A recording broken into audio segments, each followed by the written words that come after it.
Your look sheet.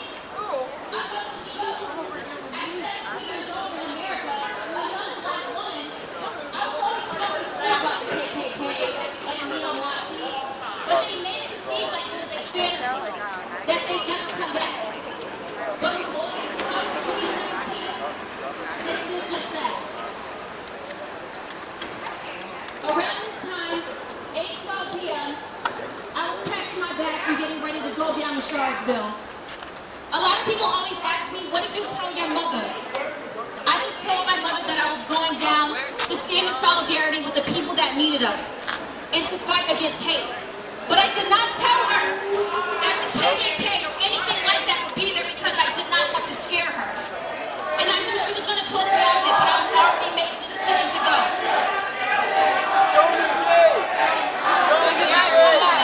Wait, hold on. We can't have this right now. Sorry.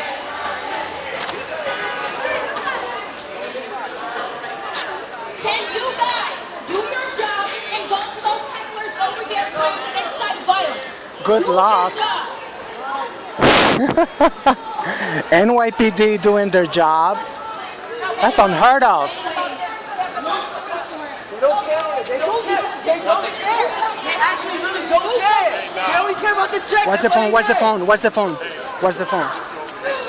Only reason why. Do your job. 500 years of this shit and we're still surprised. We're still shocked. 500 years of this shit and we're still shocked? Come on, how can you be shocked? The same shit, 500 years. 500 years of this shit. We're not going to pay them any mind. We're going to ignore them. They do not exist. This is brand new. As I was saying, long story short, at 17 years old, I was the youngest counter-protester out there from start to finish. Right. Let's go. Woo! I was brutalized by a terrorist because that's exactly what these people are, terrorists. I had my back bashed in.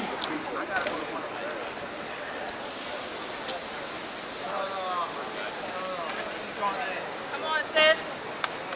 I almost lost my life at 17 years old in this country.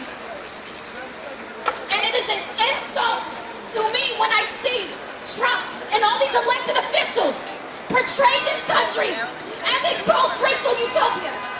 When I go on social media and I see people say, after every hate crime, this is not America. This is America. This is what America is.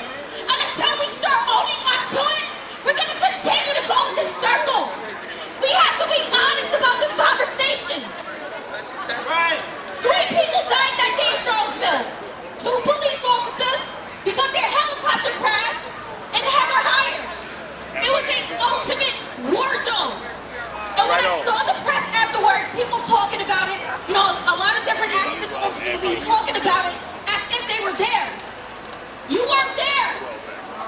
BLM Greater New York was out there. We came all the way from New York and went all the way to Virginia to fight for the greater good and to protect the black people out there that needed us.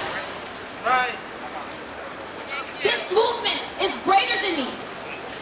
That's why I'm willing to put my life on the line.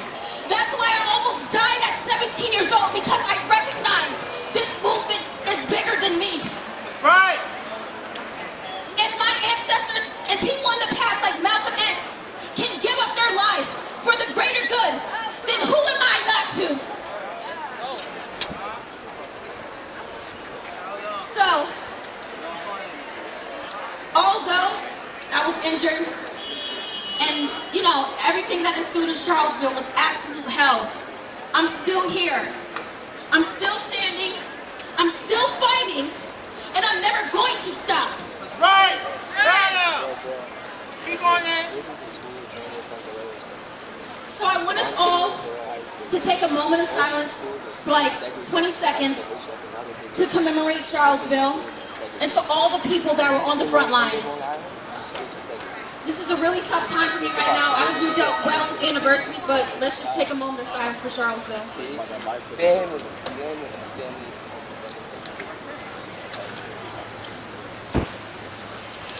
Going on from the mass shootings to the hate crimes, keep in mind that there are vulnerable people that need us to be out here. Thank you all.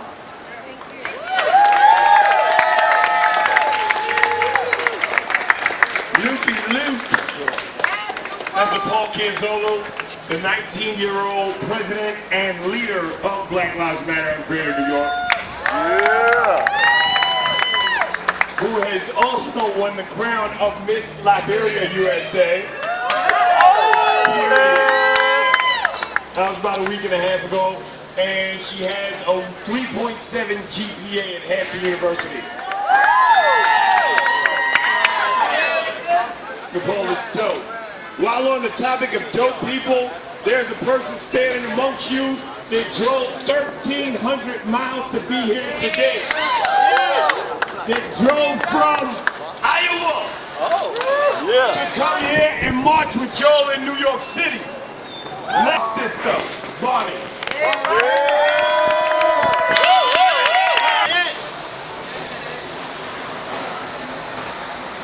Hello, New York City! I'm so honored to be with all of you tonight, all of my amazing activists. I've been an activist since I was 14 years old. I was also on the front lines in Charlottesville with not necessarily with Black Lives Matter, but they were there and I was there, and I marched with them last year from here to Washington, D.C. So it's a huge honor to be with you all here tonight. My experience in Charlottesville, I was made aware of what was happening. There was actually 2 Klan rallies prior to August 12th. There was one on May 15th, and then there was another one on July the 8th. And when I was notified of both of them, I couldn't make it. And then when I was notified of August 12th, I decided to fly down there and stand with minorities and taking down the Confederate statue, because I knew that they needed me to be there. I arrived on August 10th. August 11th, we got trapped in the church.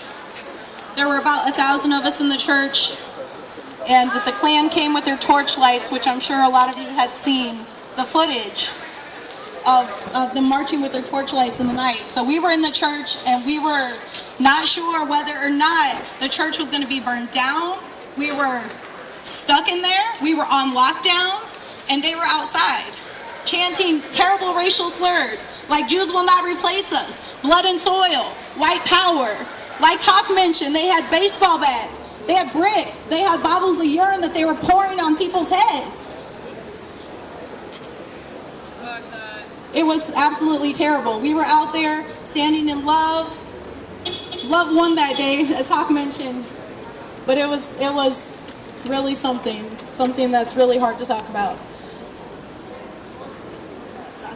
There were 20 of us who were on the steps, and hundreds of Klansmen came to the steps and started swinging baseball bats at us, and they had their shields, and they pushed through us onto the steps, and it caused our group to disperse. Tomorrow's 2 years anniversary of Charlottesville. Something I'll never forget. And I think it's important that we remember that Donald Trump is the person who inspired these white supremacists to come out here and be able to freely march these streets, and he has emboldened them. That's right. So when it comes to elections, we need to pay attention to who we are electing. We need to pay attention to their actions and not their words. And we need to vote Donald Trump out in 2020. Right. Yeah. So please vote as if it's your children in those concentration camps on the southern border. It is. Yes. Please vote as if, for white people, please vote as if you are living the Black experience. Vote as if it it was your child or your mother or your sister who was shot because of the color of their skin, because of their immigration status due to hate crimes. Voting is powerful and it's important, and we need to come out in numbers. Just like we're coming out in these marches. Everybody run to the polls, just like we run to these marches. And encourage everybody in your family to do the same, because this is too important. So thank you all so much for listening, and I'm so glad to be with you all today. Thank you, New York.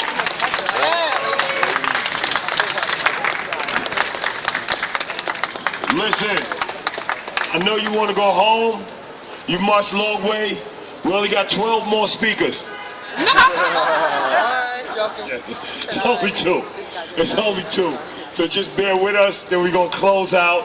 And we can go home and eat and take Advil and just be all right and know that we accomplished something today. Next up, I want to introduce to you Mario Benavi, who leads up our educational efforts. He was actually the person who connected us to our very first youth coalition. He's just come back from New Mexico from living on a reservation with the indigenous folks and learning how to teach from their perspective. Mario was also on the front lines of Charlottesville with us. Mario Benavi. Thank you, Hulk. I usually start the same way, so I need you to repeat after me. You are my other me. My other me. If I do harm to you, If I do harm to you, I do harm to myself. I do harm to myself. If I love and respect you, If I love and respect you, I love and respect myself. I love and respect myself. Tú eres Tú eres mi otro yo. mi otro yo. Si te hago daño a ti, Si te hago daño a ti, me hago daño a mí me hago daño a mí mismo. mismo. Si te amo y respeto, Si te amo y respeto, me amo y respeto yo. te amo y respeto yo.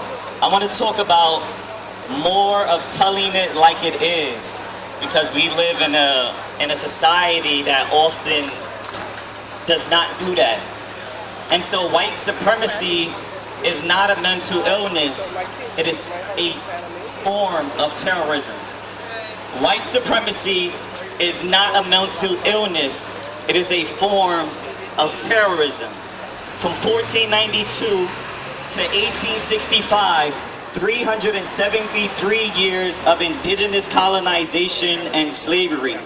From 1865 to 1965, 100 years of a period called Jim and Jane Crow.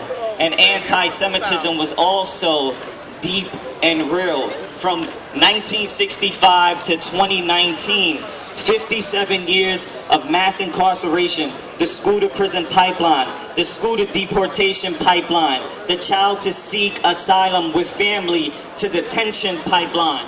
And all these things are manifested, implemented, and occur through the lens of white supremacy. The goal of us all as people is to evict white supremacy from our consciousness. We have to be able to add that second layer of consciousness that tells us when something that we feel is a form of white supremacy.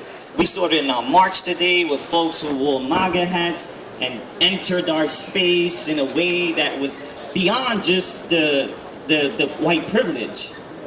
It was to try to humiliate, and we can no longer have our bodies, our spirits, our souls humiliated. And all these things are very much real. And to be an educator in a world that almost makes it feel illegal to be black, brown, young, indigenous, and outside. We have to do everything that we can, that we're not growing up in a world where we feel like our bodies are vulnerable, where we are often using the name to describe ourselves as vulnerable people.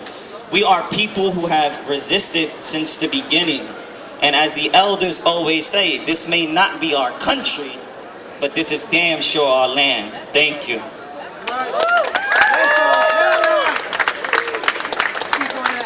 Make some noise for Mario, everybody. Where's Hulk at? Hulk? Okay, so again, we had started march, everybody, I want you all to give yourselves a round of applause. Because my voice is probably reflecting how all of your feet feel right now. A big thing is to make sure that you guys are following BLM Greater New York on Instagram and Twitter, making sure you're staying a part of the conversation. Anytime you hear of an injustice happening, if you know something happening in your community, flag it to Hawk. A lot of times his team is on the ground trying to figure out if a protest is needed.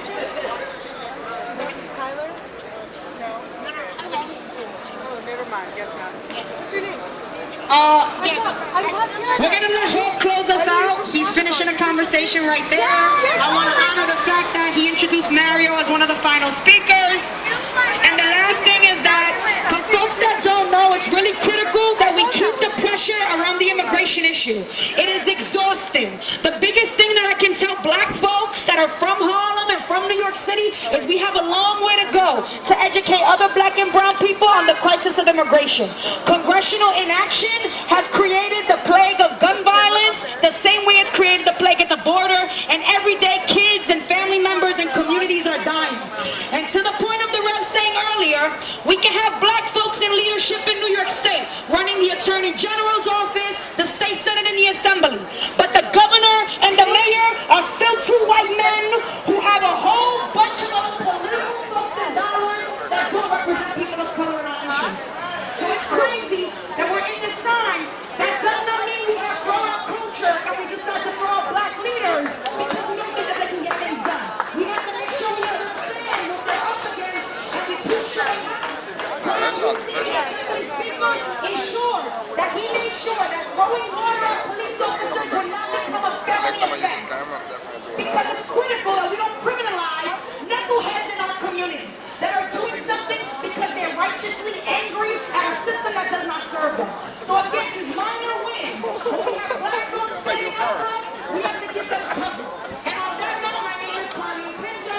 I'm honored to have served you all as an MC and a cheerleader. And let's give it a round to her.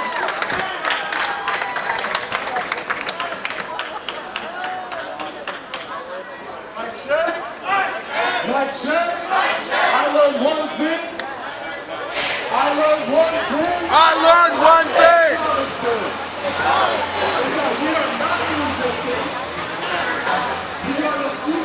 We are the future. We are the future. Business as usual Business as usual is ended. it starts with this fight. And it starts with this fight today. What I saw in Charlottesville What I saw in Charlottesville army of white men was an army of white men emboldened, threatened, organized, ready to enact violence by any means necessary. and ready to enact violence by any means necessary. They are threatened, And they were threatened and because they know because they know they will be on the wrong side of history. that they will be on the wrong side of history. We will be Victorious. victorious. Only We all if we organize. if we organize, Mobilize. if we mobilize, And if we add the right pressure to the right people. It starts with Donald Trump. It starts with Bush. It starts with Pennsylvania. It starts with De Blasio. But I'm telling you today, to go to your neighborhoods, go to your people, and organize the Charlottesville. You have sent me your email addresses. We will be in touch so we can come together just really quickly. Last point. All of these issues that we mentioned in our flyer, we are collecting legislation for. So we can put together our own legislative package. So we can, when politicians come our way, we say, well, what are you doing about all of this? And if they say, we're not doing anything, then show them the door. That's it for today. Y'all have been amazing. They said we were crazy. How y'all gonna have 5 rallies in one march? People ain't gonna stick around. People ain't gonna feel like marching that long. But y'all did it. Y'all did it. Right on. That was the show, baby. Thank you. There you go.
name up.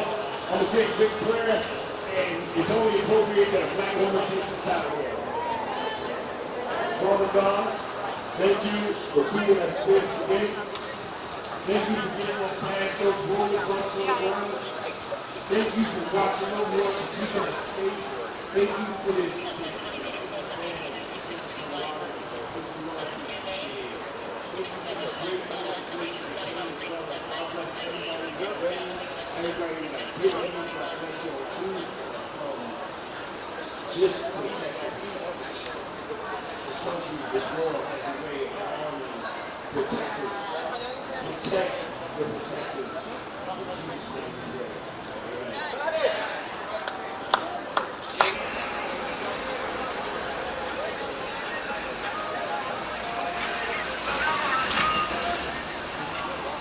So that was it.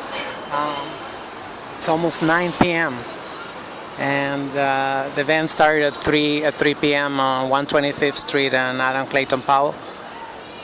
I don't know.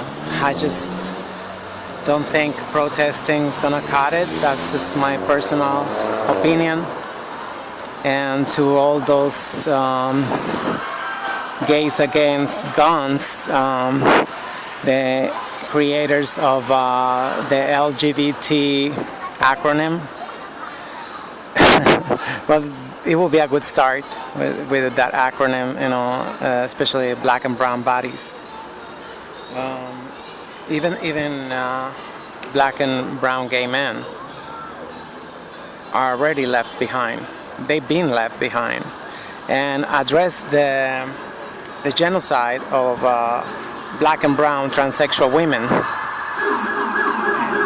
They are remorseless. They are remorseless as they still continue to talk shit about us, turn everybody against us. I know Hawk is gay. He invite white people. He invite everybody to be part of Black Lives Matter Greater New York, but not transsexual women who've been doing this way before he got his sobriety. So, I mean, not at this point. I'm not interested. If you're gonna say, you know, I'm focused on my country because, like I said, we was able to elect after 70 years. For the first time, we elect our own president, President Lopez Obrador, and he's doing amazing things. And you know, I really think African Americans should consider buying land in Mexico.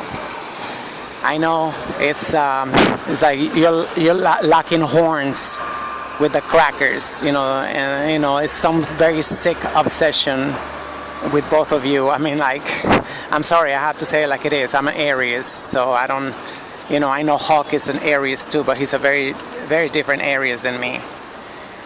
I don't do this shit.